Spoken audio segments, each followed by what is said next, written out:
Buenas tardes chicos, bienvenidos a una nueva clase de procesado. Como recordarán, nosotros ahora estamos en lo que es HACCP, que son Hazard Analysis of Critical Control Points, que es un control de calidad que termina en la cúspide de la pirámide de calidad que veníamos viendo, donde teníamos en la base lo que son las buenas prácticas de manufactura y POEs, y junto con todos los prerequisitos podemos pasar a un sistema como es el de HACCP. En el video anterior habíamos visto los principios que comenzaban este sistema del 1 al 4. Les recuerdo, este sistema tiene 7 principios. Los 4 que vimos anteriormente han sido análisis de peligro, determinación de puntos críticos de control, límites críticos y monitoreo. Ahora vamos a empezar a ver los últimos 3, que son las acciones correctivas, registros de documentación y verificación para poder terminar el tema.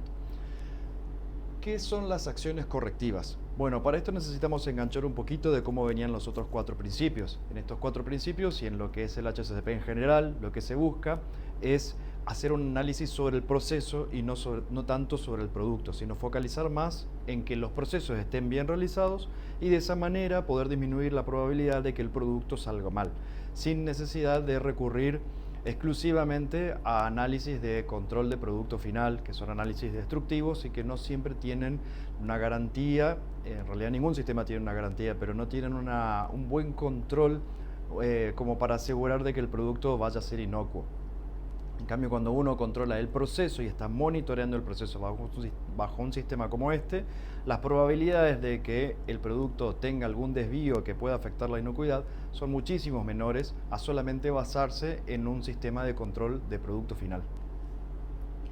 Entonces, ¿qué veníamos viendo? Veníamos viendo todo el flujograma del proceso, donde veíamos qué peligros y qué riesgos podían ocurrir en cada una de las etapas. Después dijimos de cada una de esas etapas cuáles eran puntos críticos de control, o sea, cuáles eran las etapas de proceso que sí o sí debían salir bien para que el producto salga bien. Luego establecíamos dentro de esas etapas de proceso cuáles eran los valores que íbamos a establecer como críticos, superados los cuales consideramos que el proceso estaba desviado y que el producto podía tener algún problema de inocuidad.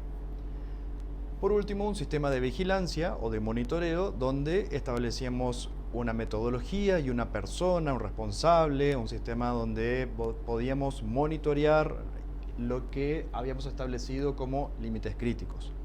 Hasta ahí habíamos llegado. Ahora, ¿qué hacemos con esta información que nosotros estamos monitoreando? En el caso de que nosotros hayamos decidido monitorear una temperatura, por ejemplo. En el caso de decidir monitorear una temperatura, estamos hablando de que esa ha sido la etapa de punto crítico de control y que se establecieron límites críticos, que si es una temperatura vamos a estar hablando de una temperatura máxima o una temperatura mínima, o en algunos procesos pueden ser las dos, temperaturas máximas y mínimas. Para lo que es un frigorífico de pollo, generalmente los que son temperaturas van a ser, si se establece como una algún proceso de temperatura como punto crítico, generalmente va a ser una de las dos, o máxima o mínima. En el caso de si está apuntado a lo que es conservación, que es principalmente a donde nosotros vamos a ir, tenemos temperaturas máximas permitidas. Entonces, en una cámara, por ejemplo, en una cámara de congelados, donde decimos que el producto tiene que estar a menos 18, podemos establecer una temperatura máxima, temperatura de menos 18, perdón. Podemos establecer como límite crítico una temperatura máxima de cámara de menos 16 grados, por ejemplo. Entonces decimos si están menos 16, es el límite. Más caliente que eso, ya consideramos de que el producto puede llegar a tener problemas de inocuidad. Entonces tratamos de trabajar siempre con temperaturas que sean del límite, alejándonos de la parte que sea del desvío. En este caso sería para abajo. Entonces, si tenemos una cámara donde nosotros estamos estableciendo de que en este eje vamos a poner la temperatura y en este eje vamos a poner el tiempo. Entonces, si esta es una temperatura de 0 y nosotros establecimos como límite crítico el menos 16 grados, esto lo establece el equipo HACCP, va a variar de acuerdo a cada uno, acá yo lo pongo a modo de ejemplo, menos 16 grados, esta es la temperatura máxima que debería tener la temperatura ambiental de la cámara. Entonces se supone que deberíamos trabajar de acá hacia abajo. Imaginemos que establecemos acá como menos 18 y acá vamos a poner menos 21. Y que el monitoreo empieza a registrar las temperaturas en función del tiempo, cómo se van moviendo en esta gráfica de temperatura versus tiempo. Ahora, ¿qué hacemos con esto? Con esta información que nosotros estamos obteniendo, porque tenemos que ser capaces de poder tomar decisiones. ¿Qué pasa cuando esta temperatura se eleva de manera tal que supera el límite crítico? Cuando supera los menos 16 en este caso, y estamos llegando a menos 15, menos 14 o aún más arriba, nosotros tenemos que ser capaces de poder tomar acciones. Esas acciones son las que se establecen en el punto número 5, que son las acciones correctivas. Las acciones correctivas son todos los procedimientos o las acciones que se van a tomar cuando se ha superado el límite crítico. ¿En qué consisten estas acciones? Obviamente van a ser propias para cada caso, de acuerdo a cuál fue el proceso que se determinó como límite crítico y qué es lo que se ha pasado, porque en este caso es una temperatura, pero podría haber sido otra variable como tiempo, un caudal. Entonces el equipo tiene que, para cada uno de los casos, debatir qué acciones se van a tomar cuando se supere un límite crítico. Pero vamos a ver ahora algunas reglas generales que tenemos que tener para todos los casos. En primer lugar, hay que tratar de no improvisar. Es decir, el equipo HACCP en sus reuniones debería poder establecer las acciones correctivas tratando de prever la mayor cantidad de casos posibles. Obviamente nunca se van a poder prever todos los casos, pero tratando de prever la mayoría. Entonces decimos, si esto se supera, ¿qué vamos a hacer? Lo que el equipo decida en ese momento, que lo decide tranquilo, con todo el tiempo del mundo, porque no lo está haciendo en el momento en el que ocurre en el desvío, sino que lo prevé desde hace mucho tiempo antes. Y dice, ¿qué haríamos en el caso de que esto ocurra? El equipo debate y lo que se decida que se va a hacer se escribe en un procedimiento y eso queda registrado. Entonces el día de mañana cuando esto ocurra, la gente debería poder aplicar lo que se dijo que se iba a hacer. Obviamente acá hay un paso intermedio que es entre lo que el equipo establece que se tiene que hacer, tiene que existir un proceso de capacitación, de establecimiento de responsables, donde la persona que tiene que ejecutar la acción ya tiene que saber de antemano qué es lo que tiene que hacer en el caso que esto se desvíe. Además de no improvisar, de tratar de tener los casos ya vistos con anterioridad para en ese momento no salir corriendo, ¿qué otras cosas en común tienen todas las acciones correctivas? Bueno, primero de que se tienen que ejecutar una vez que se ha superado el límite crítico. Otra es que hay que dividir, o en el momento del análisis, es muy recomendable poder dividir el problema en dos grandes partes. Una, cuáles van a ser las acciones correctivas que se van a realizar sobre el producto y otras de cuáles son las acciones correctivas que se van a realizar sobre el proceso.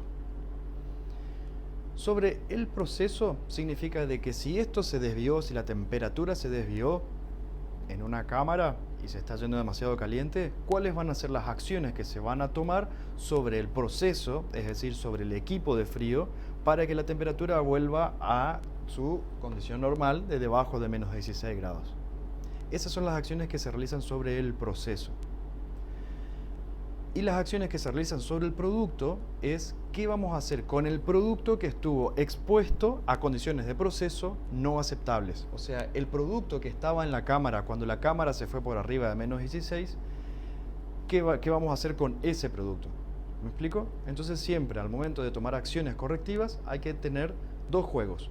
Un juego para las acciones sobre el proceso, para que el proceso vuelva a los valores estándares y los valores deseados. Y otro juego de acciones correctivas sobre el producto. ¿Qué vamos a hacer con ese producto que sufrió esta desviación? Vamos a ahondar ahora un poquito más en las acciones correctivas que se realizan sobre el proceso. En primer lugar, lo que hay que hacer es tratar de detener ese proceso, detener el ingreso de más mercadería a un proceso que está desviado. Si estamos teniendo esta cámara que está teniendo una temperatura demasiado elevada, lo primero que hay que hacer es tratar de no empeorar el problema.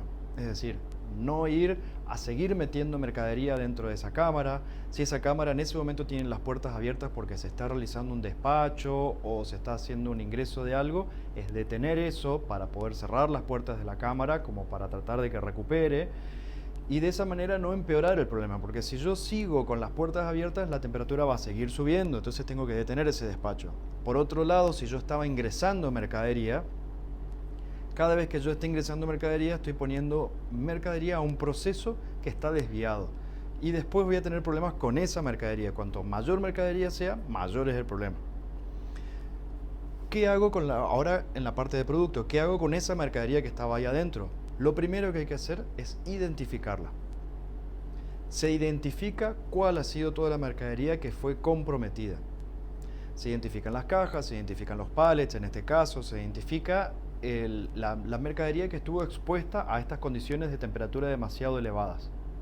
Y después tratar de buscarle un lugar para este caso, por ejemplo, tendríamos que tener un plan de contingencia, o sea, una cámara en otro lugar, que puede ser dentro de la misma planta, donde podamos almacenar la mercadería antes de que la mercadería se caliente, porque acá hay una realidad cuando hablamos de temperaturas, para ir a este caso puntual. Una cosa es la temperatura de la cámara, del aire de la cámara, y otra es la temperatura de la mercadería que está dentro de la cámara. Existe algo que se llama inercia térmica. No porque la cámara se haya ido a temperaturas que sean por encima de menos 16 grados, significa de que la mercadería también al mismo momento se esté yendo a temperaturas por encima de menos 16 grados. Va a tener un retardo, o sea, si la mercadería está a menos 18 y la cámara de pronto empieza a calentarse, la mercadería también va a ir calentándose, pero con un retardo. Entonces tenemos un margen de tiempo. Entonces, dentro de esas acciones correctivas, por ejemplo, podrían ser ir a tomar temperatura en la cámara para ver si esa mercadería realmente se calentó y hasta cuánto se calentó, porque a ver cuánto tiempo estuvo expuesta a estas condiciones y ver si hay algún destino donde se pueda ubicar esa mercadería para que no siga calentándose. En el caso de que la temperatura de la mercadería haya sido demasiado elevada y hayamos tenido ya problemas donde se pudo haber descongelado, llegar a 0 grados o hasta incluso más, también de buscar validaciones como las validaciones de laboratorio para ver microbiológicamente cómo está este producto, validaciones sensoriales también se suelen hacer en algunos casos y después de tener esos resultados se trata de buscarle un destino a esa mercadería. De acuerdo a los resultados que se tengan, el destino puede ser el mismo que estaba destinado originalmente, o sea, esta mercadería estaba puesta para un cliente en particular o para un destino, para un despacho, y con los resultados vimos de que el problema no fue tan grave, tenemos los resultados laboratorio, tenemos temperatura de mercadería, vimos que la temperatura de la mercadería no alcanzó a calentarse, etc. Y consideramos en equipo HACCP de que el riesgo no existe, entonces la mercadería se libera para el mismo destino. Si el problema fue un poco más grave, se puede buscar un nuevo destino. En este redestino de mercadería significa de que, por ejemplo, si se tiene una planta de cocidos y esta mercadería se descongeló, no puede volver a ser congelada, sino que hay que cocinarla.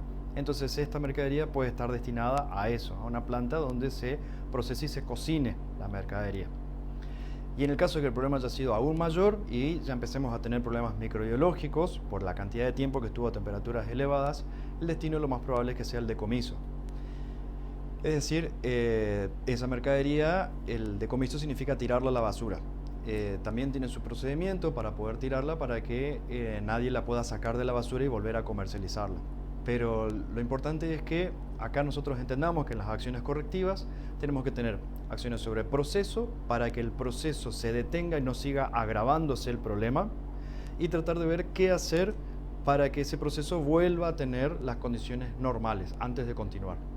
Y después tenemos las acciones correctivas sobre producto, donde tenemos que primero identificar toda la mercadería para que no se mezcle con otra y después de tenerla identificada, encontrarle un destino de acuerdo a los resultados de análisis que el equipo HACCP decida hacer. Cuando digo resultados de análisis no me refiero exclusivamente a resultados de análisis de laboratorio. Existen otros análisis también, o sea, análisis sensoriales o análisis de tomarle temperatura o de estudiar un poquito mejor el problema en equipo. Esas son las acciones correctivas que son las que se piden por HACCP, de no improvisar y tenerlas de antes. Ahora, hay otros dos tipos de acciones que si bien no entran dentro de lo que es el programa de procesados o lo que es HACCP, me parece importante incluirlas igualmente, que son otras dos acciones, además de las acciones correctivas. Me parece que es muy importante que las sepamos y que las apliquemos. Las acciones correctivas son aquellas que se aplican una vez que el problema ya ocurrió. Ahora, ¿tenemos que esperar hasta que el problema ocurra para realmente tomar alguna acción? Entonces vamos a ver ahora lo que son las acciones preventivas. Las acciones preventivas son las que se realizan justamente para prevenir, para evitar de que ocurra una desviación. Y se toman antes de que la desviación ocurra. Son las acciones preventivas. Las acciones preventivas, una de las características que suelen tener en común todas es que tienen una frecuencia estipulada. Por ejemplo, en este caso una acción preventiva, por ejemplo, pueden ser revisar o monitorear o hacer un mantenimiento preventivo al equipo de frío. Entonces existe un cronograma dentro de lo que es mantenimiento y en ese cronograma se dice que una vez por semana, una vez por mes o la frecuencia que el equipo de mantenimiento establezca para los equipos de frío, se realiza una revisión o se realizan cambios de algunos repuestos o de algunos componentes para asegurarse de que el equipo nunca se trabe y pueda seguir funcionando siempre bien. Es un ejemplo de acciones preventivas. Entonces tienen ya una frecuencia estipulada que hace de que para que no ocurra el problema. Eso, si bien está bueno en el sentido de que hace de que cuando haya que aplicar una acción preventiva, el daño es mucho menor porque no tenés mercadería que haya sido expuesta a condiciones que pueden dañar la inocuidad. Entonces no tenés tantas acciones sobre el producto porque no ocurrió el desvío. Entonces también se disminuyen muchísimo las probabilidades de tener mercadería decomisada o mercadería tirada, y ni hablar de que se disminuyen mucho los riesgos de inocuidad y de seguridad alimentaria, donde estamos disminuyendo la cantidad de desvíos que puedan ocurrir por aplicación de acciones preventivas. Pero las acciones preventivas tienen su costo. Y a veces ese mantenimiento preventivo o ese cambio de repuestos preventivo o a muchas acciones preventivas que se pueden llegar a aplicar, al tener una frecuencia estipulada, a veces se ve quién establece esa frecuencia. La establece el equipo HACCP. Pero esa frecuencia no siempre es justo antes de que se rompa o no es justo en el momento en el que se necesita. Capaz que eso podía aguantar un poco más, pero por acción preventiva se lo cambia ya de antes.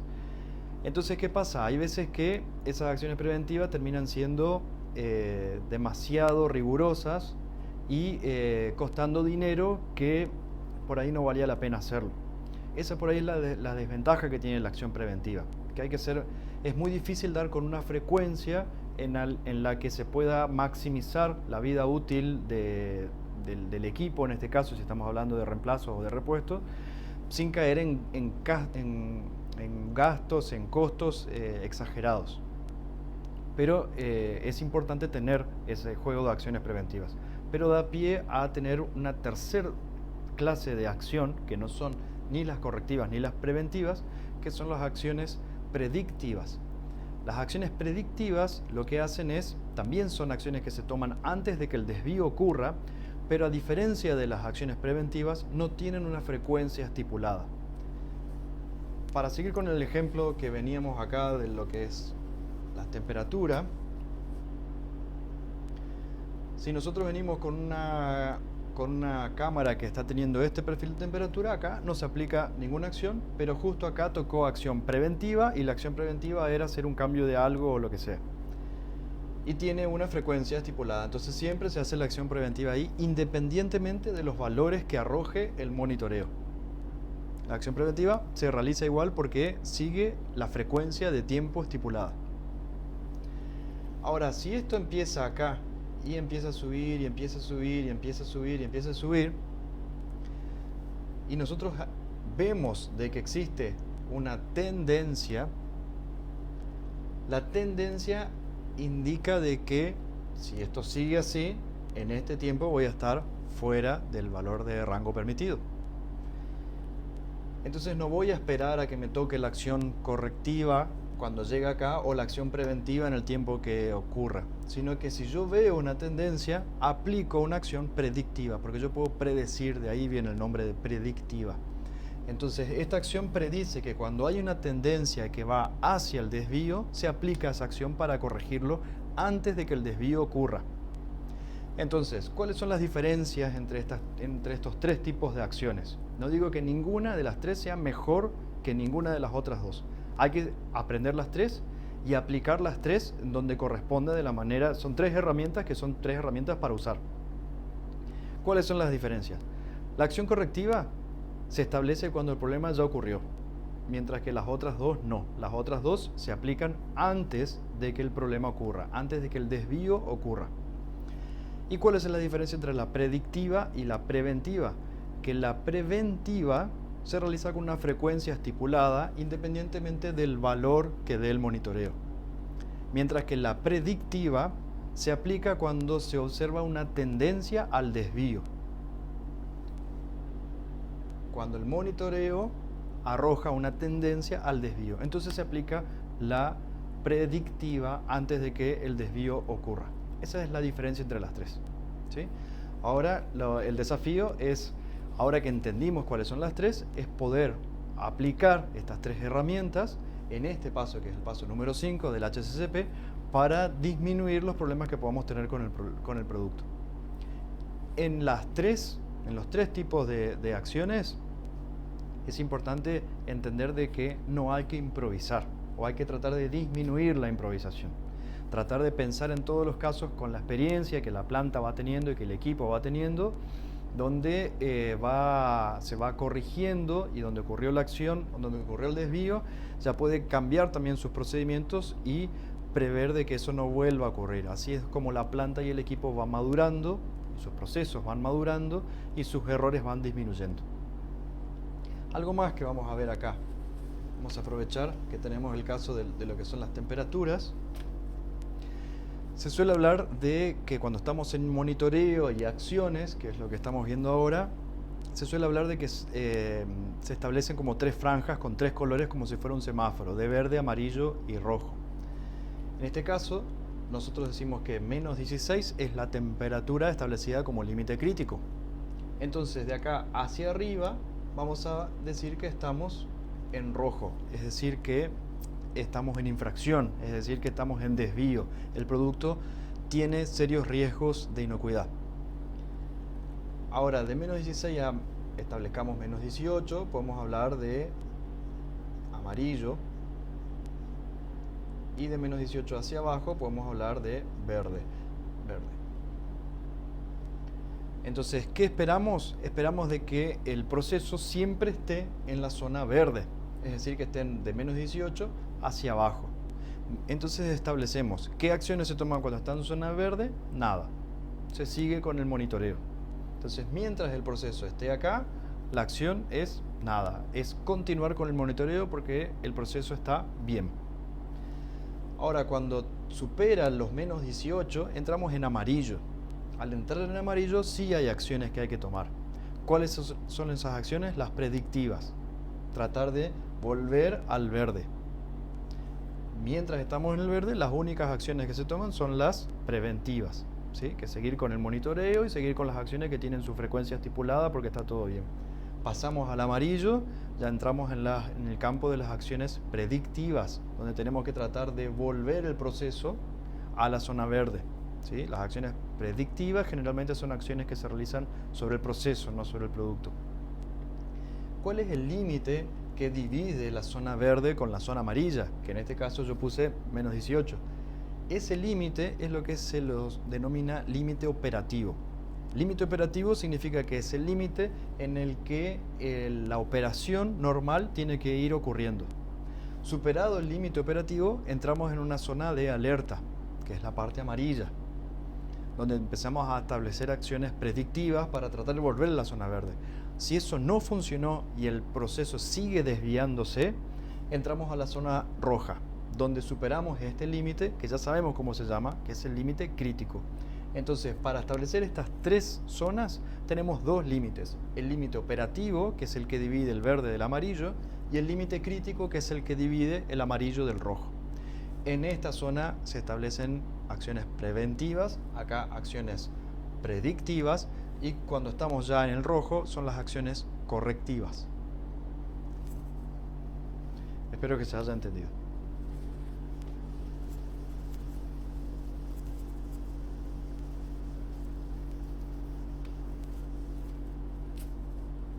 Muy bien. Ahora, ya habiendo establecido cuáles son las acciones que se tienen que realizar, dijimos que esas acciones no tienen que ser improvisadas, son detalladas por el equipo HACCP con mucha anterioridad en sus reuniones que tienen que realizar de manera frecuente y se registran en procedimientos, y esos procedimientos después son bajados al personal en forma de capacitaciones, en formas de instructivos, donde las personas, donde se establecen quiénes son los responsables, y esas personas tienen que tener ese conocimiento muy fresco, lo tienen que tener muy estudiado, muy aprendido, muy entendido, tienen que tener las herramientas para poder hacerlo. Entonces, en el caso en el que ellos vean en alguno de los casos que nosotros estábamos viendo recién, de lo que era verde, amarillo, rojo, sepan perfectamente cuáles son las acciones que tienen que tomar en cada caso y cómo hacerlas. Ahora, llegamos a este punto donde todo esto que hicimos de acá hacia arriba, que fue mucho lo que se hizo tanto en la parte teórica, como decir, escribamos todo como una especie de manual, no quería decir la palabra, pero una especie de manual donde escribimos todo lo que se tiene que hacer, y por otro lado ya empezamos a aplicar todo, tenemos que, ya aplicamos lo que dijimos que íbamos a hacer. Todo esto no puede quedar en el aire, no puede quedar en palabras, no puede quedar en que la reunión HACCP se dijo algo, entonces después que se dijo algo, se le dijo al operario que lo tiene que hacer, el operario hizo lo que tenía que hacer y listo, y ahí terminó. Sino que todo eso tiene que quedar registrado. Nada tiene que ser de que confiado a que se dijo y entonces como se dijo la persona ya sabe, ¿sí? Eso todo tiene que quedar registrado. Entonces, en primer lugar, ¿qué es lo que hay que registrar? Justamente la palabra que no quería decir al principio, que es un manual. Hay que establecer un manual de HACCP. Ese manual es como si fuera el manual de cualquier equipo que uno compra o hasta de un auto, donde en ese manual se explica cómo se maneja ese auto, qué significa, cada uno de los botones que tiene y para qué sirve y cómo hay que manejarlo. El manual HACCP lo escribe el equipo HACCP, donde está todo el análisis de peligros, está la determinación de los puntos críticos, están todo el trabajo que se hizo está. Y ahí también están, esto que yo les comentaba recién de las acciones correctivas, están los procedimientos de esas acciones correctivas. Ahí dice qué es lo que se tiene que hacer. Y ahí no termina el registro, sino que ahí termina lo que es el manual, ahí termina lo que es lo que se dijo que se iba a hacer. ¿Sí? El manual de la planta y los procedimientos de las operaciones que hay que hacer, sobre todo las operaciones que son de punto crítico. Pero también tiene que haber registros de qué fue lo que se hizo, tiene que haber el registro del monitoreo y el registro de las acciones correctivas que se hayan tomado. Entonces, si nosotros establecimos de que como límite crítico iba a ser una temperatura, como el caso que vimos hoy, y que se iba a monitorear de determinada forma, eso está en el manual. Y está bien que esté registrado eso y tiene que estar en el manual y se capacita en función de ese manual y de esos procedimientos y ahí eso es lo que se le enseña a los operarios para que lo hagan. Después hay que monitorear y ese monitoreo con ese registro de 24 horas, 7 días de la semana, en el caso de lo que son temperaturas de almacenamiento, pero de acuerdo al proceso que se vaya a hacer, el monitoreo tiene que ser continuo mientras se está produciendo o mientras la mercadería está expuesta a esas condiciones. Por eso en la cámara, como está 24 horas, los 7 días de la semana, el monitoreo tiene que ser también igual. Pero si el monitoreo estamos hablando de otra operación donde tiene un principio y tiene un fin y después ese equipo queda vacío, no se sigue registrando. Entonces, ese monitoreo tiene que quedar registrado y todo lo que se fue registrando tiene que estar documentado y guardado en un lugar que te permita a vos acceder a esa información cuando sea necesario. Y en el caso de que haya ocurrido algún desvío, ese desvío y las acciones que se tomaron frente a ese desvío, tanto desviaciones sobre producto como tanto acciones como producto como acciones sobre proceso, también tienen que estar registradas, documentadas y firmadas por la persona que las ejecutó para que cualquier persona que pueda mirar y decir qué pasó un día como hoy pero el año pasado, yo pueda ver que ese proceso, cómo se monitoreó, qué temperaturas tuvo, qué condiciones de proceso tuvo y si hubo un desvío, qué se hizo sobre el proceso, qué se hizo sobre el producto. Sin preguntarle a nadie, simplemente mirando y accediendo a esa información. Acá hay una palabra implícita que está dando vuelta, que es trazabilidad. La trazabilidad es un sistema que es cada vez más requisito en todo lo que sean plantas de alimento. Para poder exportar es fundamental. Y la legislación de todos los países del mundo va trabajando en función de que la trazabilidad sea algo obligatorio. La trazabilidad significa que uno pueda trazar la vida del producto. Existen distintos tipos de trazabilidad. Se llama una trazabilidad de aguas arriba y una trazabilidad de aguas abajo. Es decir, que yo pueda tomar un producto cualquiera, en este caso tomemos un pollo, y que yo pueda tomar como producto final ese pollo y trazar hacia atrás toda la vida de ese producto, cómo fue producido, de dónde viene, cuáles fueron las condiciones en las que fue criado, hacia atrás hasta lo que se pueda. Eso es trazabilidad, hacia atrás. Y después tenemos la que es al revés, donde yo puedo decir, bueno, el pollito bebé o un huevo o donde quiera arrancar mi trazabilidad y decir, tuvo algún problema. Y yo quiero saber hacia qué producto final terminó. O tuvo un problema en el escaldador, o tuve un problema en, no sé, en cualquier etapa de proceso del frigorífico incluso. Y yo quiero decir, quiero ver cuáles fueron todos los lotes de productos que pasaron por esas condiciones para ver dónde terminó ese producto final. Entonces uno va en un sentido, una trazabilidad en un sentido, como desde producto final hacia materia prima, o hacia inclusive más atrás, y la otra trazabilidad que también tengo que poder hacer es desde materia prima o más atrás hacia producto final. Las dos sirven. Cuando hablamos de trazabilidad, generalmente la gente entiende que es una sola, que es de producto final hacia atrás.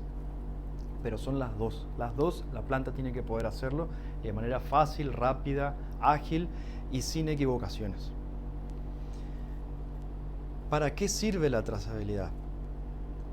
Lo más, como lo que más cae de obvio de para qué sirve la trazabilidad es cuando hay un problema. O sea, hay un problema con el producto final y nosotros queremos ver dónde se originó ese problema, usamos la trazabilidad para hacer los reclamos. Donde tenemos un producto final y el cliente nos quiere reclamar y nos dice el pollo y nos da la identificación de ese pollo y de ahí nosotros podemos ir para atrás para ver dónde se originó ese problema y ver cómo lo vamos a poder solucionar. Eso es como lo más lógico, lo más obvio de que para qué sirve la trazabilidad. Pero existe un sentido mucho más profundo en lo que es la trazabilidad que tiene que ver con lo económico. La trazabilidad sirve para ahorrar dinero a la planta. Cuando nosotros podemos tener una trazabilidad ágil, es mucho más fácil poder mejorar y optimizar y eficientizar todos los procesos. Donde tenemos un pollo que si bien no llega a ser un reclamo, pero vimos que tiene alguna característica indeseable, que no nos gustaría que tenga, donde el cliente lo va a aceptar igual, pero estaría bueno modificarla, empezamos a ver patrones utilizando lo que son los registros y las documentaciones. Entonces decimos, por ejemplo, plumas, que tiene algunos canutos o algunas plumas que hayan quedado en algunos lugares. Y vemos, a través de los registros, de que no siempre el pollo sale igual, sino que hay algunos que salen con más plumas y otros que salen con menos, como si fuera que hay días y días. Entonces, viendo la documentación es fácil, o por lo menos es más factible, poder ver qué tienen en común todos los pollos que salieron mejores y qué tienen en común todos los pollos que salieron con más plumas.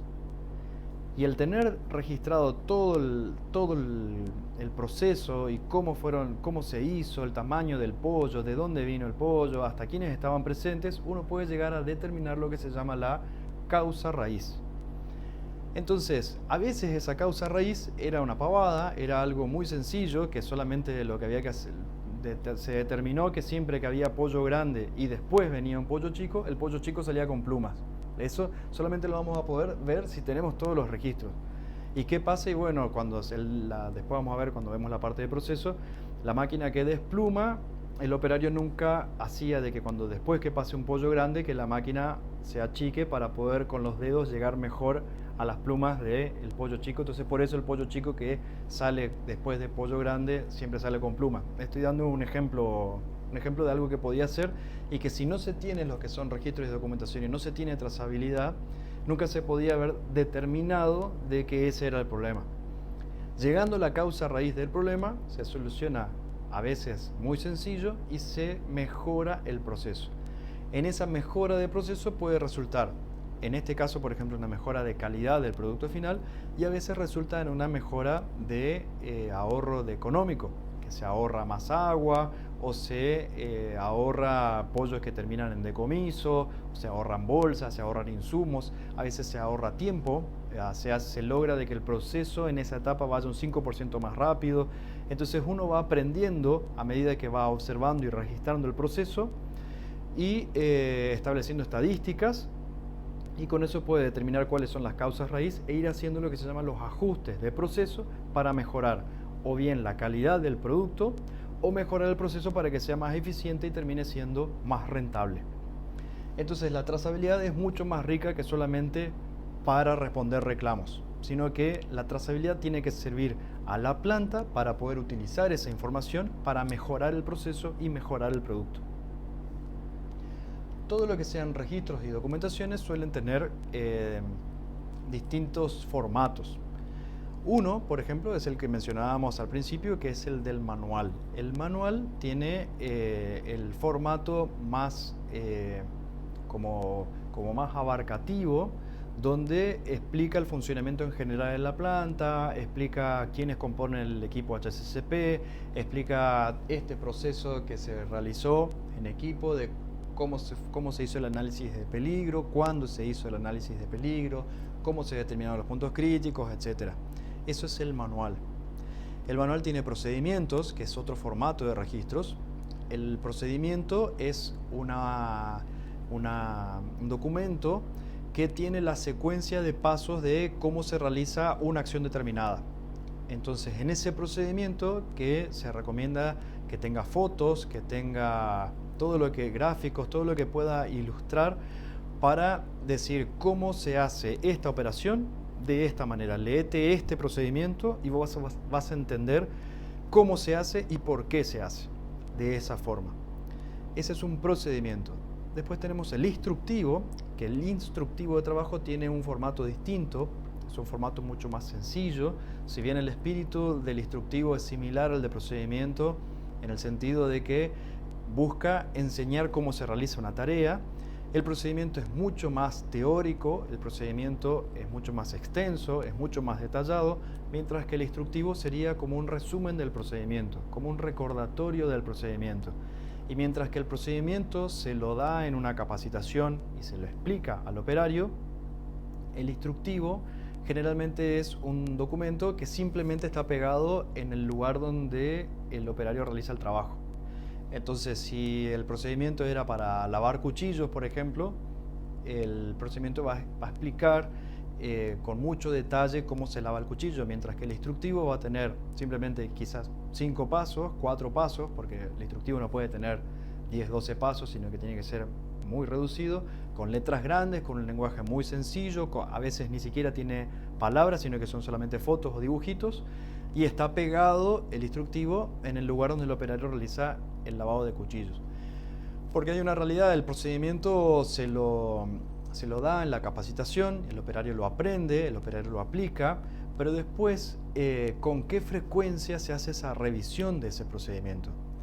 Si bien es recomendable que existan capacitaciones anuales que se realicen siempre, aunque hayan sido temas repetidos, sino que sea como un recordatorio, lo cierto es que el operario puede llegar a desviarse de ese procedimiento día a día. Entonces va adquiriendo lo que se le dicen mañas y lo va realizando a su manera y lo va cambiando. Y no siempre lo hace de una manera correcta.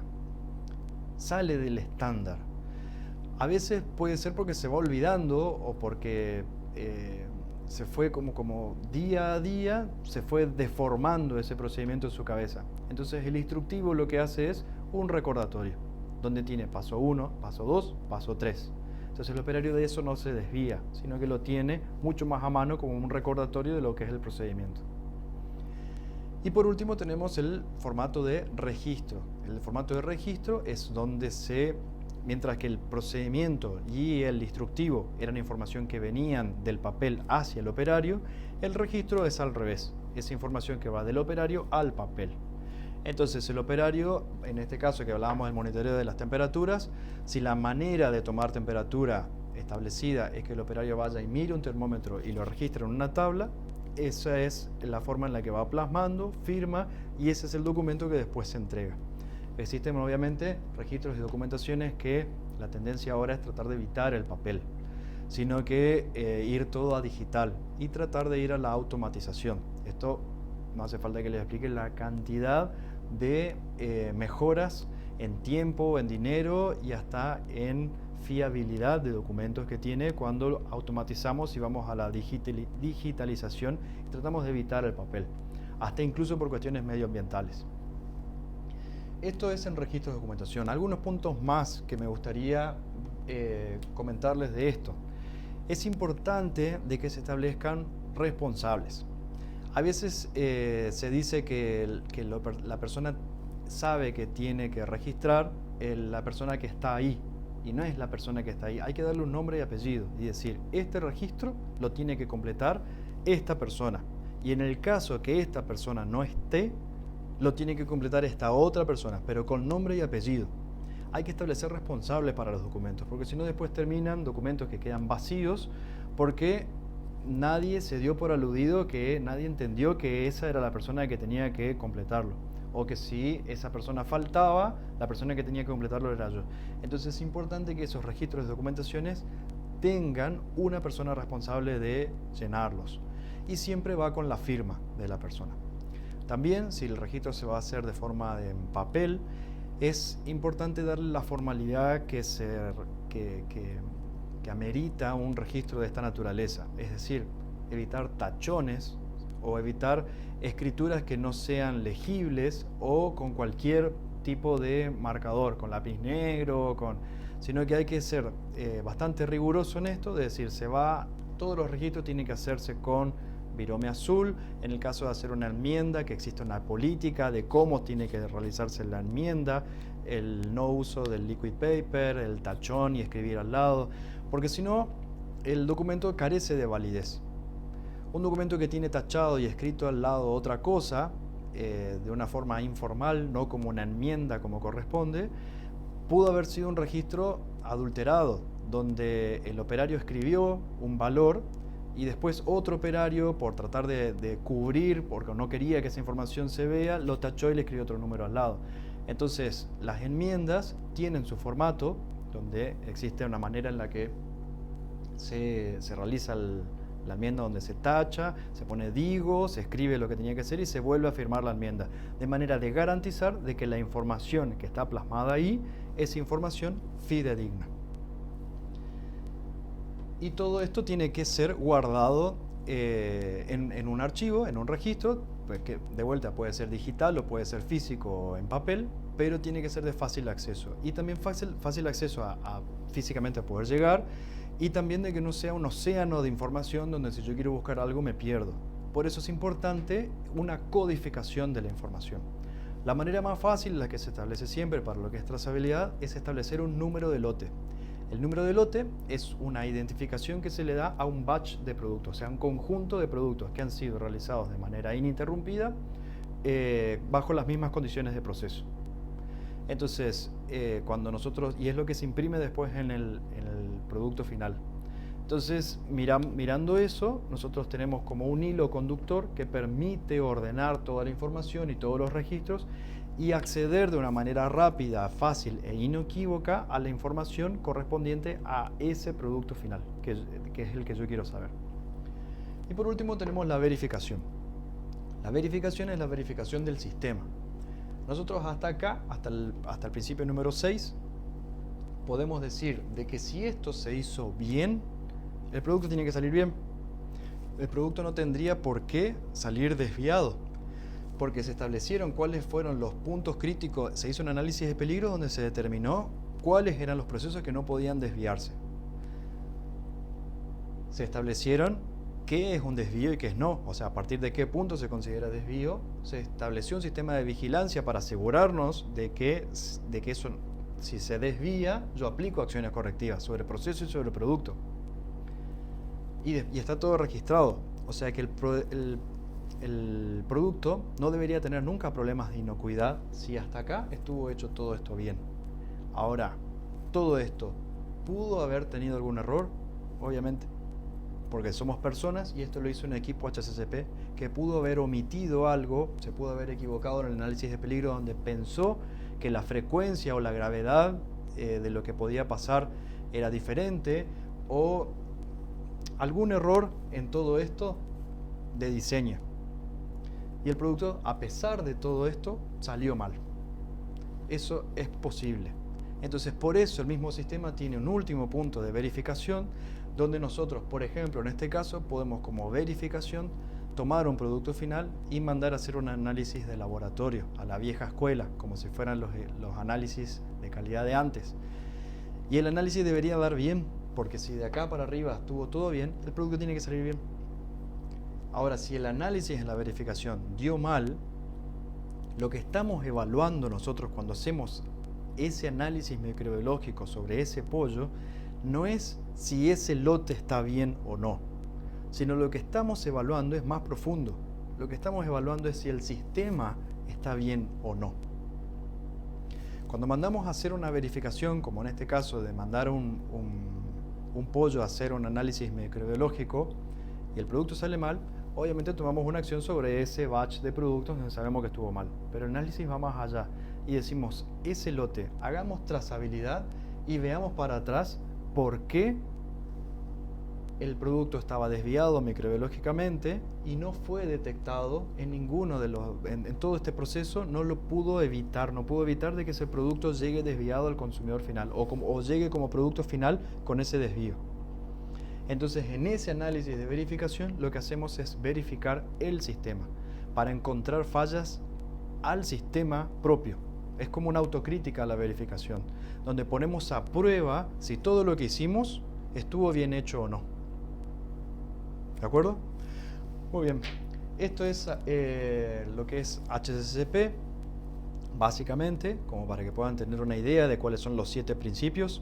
Importante para que lo puedan defender en el final, lo que siempre se pide es que tengan los 7 principios muy bien estudiados, ¿sí? Los 7 puntos, y después poder explicar y entrar en detalle en 2 de los 7 al azar de los que vamos viendo. Y también entender el concepto de HACCP, entender el concepto, no la sigla en sí, sino entender el espíritu del HACCP, que el espíritu del HACCP no es apuntar a que controlemos el producto para ver si está bien, sino que es todo un proceso de 7 principios, de 7 pasos, donde se hace foco en el proceso para decir si el proceso está bien hecho y está controlado de que el proceso estuvo bien, el producto va a estar bien. Muy bien, gente. Espero que les haya servido. Cualquier pregunta, saben, como siempre, me las dejan y vamos viendo algún punto que no lo haya explicado muy bien, lo podemos repetir y evacuar todas las dudas que sean necesarias. Nos vemos en la próxima clase.